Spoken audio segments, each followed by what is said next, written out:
এতদিন ধরে তোমরা আমার অফিস ব্লগ দেখেছো, কিন্তু কখনো দেখোনি যে অফিসের মধ্যে আমি কোনো জায়গা দেখিয়েছি বা ঘুরে বেরিয়েছি। বরাবরই একটাই ইচ্ছা ছিল যে দিনকে ওরও এই অফিসেরই কোনো একটা কোম্পানিতে চাকরি হবে, সেদিনকে আমরা একসঙ্গে দুজনে মিলে অফিস ট্যুর দেবো, এইরকম সময় কাটাবো। পুরোটাই শিফটে আসতাম আর শিফটেই করে চলে যেতাম। অফিসের কিছু কিছু দিক আছে যেগুলোতে আমি যাইনি ও ছাড়া, এই প্রথমবারের জন্য গেলাম। অনেকের কাছে এগুলো ইমোশনলেস লাগতে পারে, অনেকের কাছে এই ইমোশনটা মনে হতে পারে যে সঠিক। আমি জানি না এটা আমি কীভাবে বোঝাবো, কিন্তু এই যে মোমেন্টটা আমরা দুজন একসঙ্গে কাটাচ্ছি, এটা যে হতে পারে বা এটা যে হবে তার কোনো আশাই ছিল না।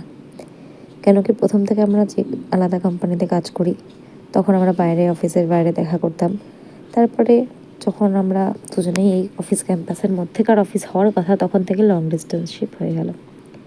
কিন্তু তারপরে এটা যে এত তাড়াতাড়ি সম্ভব হবে, কলকাতায় পার্মানেন্টলি শিফট হয়ে যাওয়া ওর, মানে এটা শুধু মানে বিশ্বাস করারও বাইরে। শুধুমাত্র যাকে আমি বিশ্বাস করেছি সেটা হচ্ছে ভগবান, এবং কিছু সময় সত্যি কথা বলতে গেলে সেখানেও বিশ্বাস করিনি।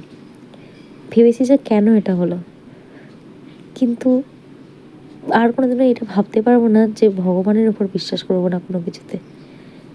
সত্যিই ভগবানের প্ল্যানই বেস্ট প্ল্যান, আমাদের প্ল্যানের থেকেও বেস্ট প্ল্যান। হয়তো তার জন্য কিছু কষ্ট পেতে হয়, অনেক কিছু সহ্য করতে হয়, ভোগ করতে হয়, তাতে হয়তো সেই জিনিসগুলোর ভ্যালু অনেক বেড়ে যায়।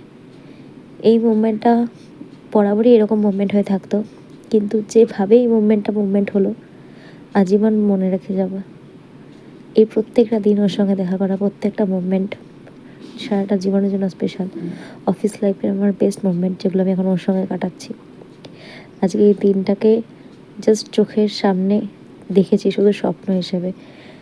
সব থেকে ভাবতে এটাও অবাক লাগছে যে যেটা হবে কি হবে না পরের বিষয়, চোখের সামনে চোখ খুলে যেটাকে নিয়ে স্বপ্ন দেখে গেছি, আজকে সেটাই আমি চোখের সামনে বাস্তবে হতে দেখছি। সত্যি হয়তো ভগবান আছে, ভগবান সব দেখতে পায়, সব শুনতে পায়। যখন সঠিক সময় মনে করে তখনই তাকে সেটা দেয়, যেটা তার জন্য সব থেকে সঠিক। আমার জয়েনিং আগে অনবোর্ডিং ইনকোয়ারি। সেটা কোথায়? আমাদের অফিসে। তোর অফিস আমার অফিস কাছাকাছি, যেটা দিয়ে চেয়েছি। না, সেটা এখনো হয়নি। ভালো না, হয়ে যাবে সেটা।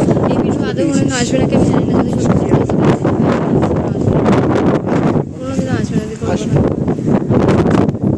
এই যে ক্লিপিংসটা দেখলে এটা কোনোদিনও দেবো কি না সেটাই ভাবিনি, কারণ এই সময় যখন গেছিলাম অফিসে, ওর লোকেশান নিয়ে অনেক প্রবলেম হচ্ছিলো, তখন গেছিলাম।